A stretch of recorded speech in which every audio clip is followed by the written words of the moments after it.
Muslims and Arabists often inform us that jihad means spiritual struggle. Is this true?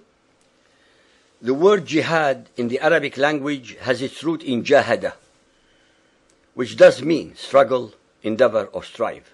Unfortunately, those who explain it in spiritual terms are deliberately deceiving and misleading the public about its actual meaning, based entirely upon the Arabic language of the Quran and the Hadiths.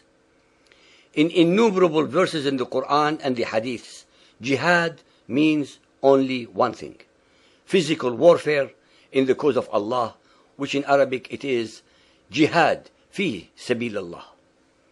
Most human beings, whether followers of Muhammad or not, do not know that Muhammad unilaterally declared total and eternal war 1400 years ago against all unsuspecting human beings who do not believe as he does.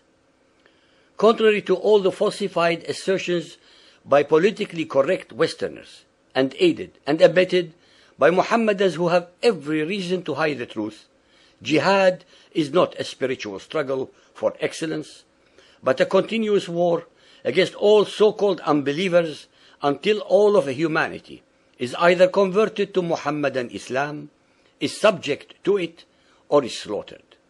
In fact, among Muslim scholars, it constitutes the unwritten sixth pillar of Mohammedan Islam. The Quran and the Hadiths are crystal clear in affirming this. The Quran and the Hadith contain hundreds of verses attesting to and asserting this dogma. Not once in the Quran can anyone find the word jihad mentioned by itself and meaning spiritual struggle. All the derivatives of the word jihad in the Quran and Hadith represent acts of war and aggression to spread the belief in Allah and in Muhammad as the messenger of Allah. To be able to indoctrinate any human being, to be so prepared as to willingly die for a faith, thus becoming a martyr, shaheed, who would be rewarded with eternal sexual, sensual, and carnal pleasures in the afterlife than in life on earth, should be considered among the most diabolical weapons of war ever conceived. In such a war, very little mercy could be shown to the enemy until it is totally subdued, converted, or exterminated. This ideological weapon has been used throughout Islamic history, both against the infidels as well as against other unbelieving sects of Islam. In all of the Quranic verses, as well as in the Ahadith, jihad is invariably associated with the physical warfare and fighting, and not as a spiritual striving for a higher morality and or discovery of self. In the tradition of Muhammadan Islam, the world is divided into two major parts. Number one, Dar es-Salam, which is the territory of peace. They comprise territories completely under the control of Muhammadan Muslims, al-Mu'mineen, that is the believers, which is made up of two components. A, Dar al-Islam, which is territories with a majority of Muslim peoples. B, Dar al-Sulh, territories with a non-Muhammadan majority occupied and under the protection of the Muslims. And the second part is Dar al-Harb, which is the territory of war. All territories in the world that are not under the control of Muhammadans are considered to be in the hands of the alleged kuffar, i.e. non-believers, and consequently are fair game for attack, despoliation, rape, and subjugation to Islam.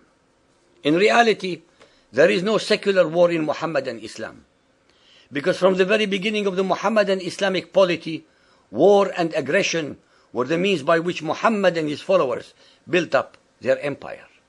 Jihad became a perpetual holy duty of warring against all infidels. That is a continuous war of aggression against all those who do not believe as they do in Allah and His Messenger Muhammad. These wars were not in defense of Islam, but to gain territory, economic wealth, slavery, booty, rape, and plunder.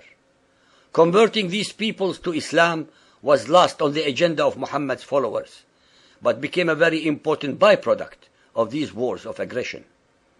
It is a cruel irony, if not actually divine justice, that among the largest victims of jihadi terror were and continue to be other Muslims. Each side of the conflict between two or more of the warring Muslim factions or sects accuse their opponents of kufr and or unbelief, turning them into enemies of Allah and hence subject to divinely sanctioned destruction. In this manner, and according to the Quran, their holy book, since all are Muslims killing other Muslims, none will ever be received in paradise, but will assuredly end up in Allah's hell. For the listeners who doubt all the above, the following very few example verses and hadiths should easily and conclusively sober them up. Chapter 9, verse 5.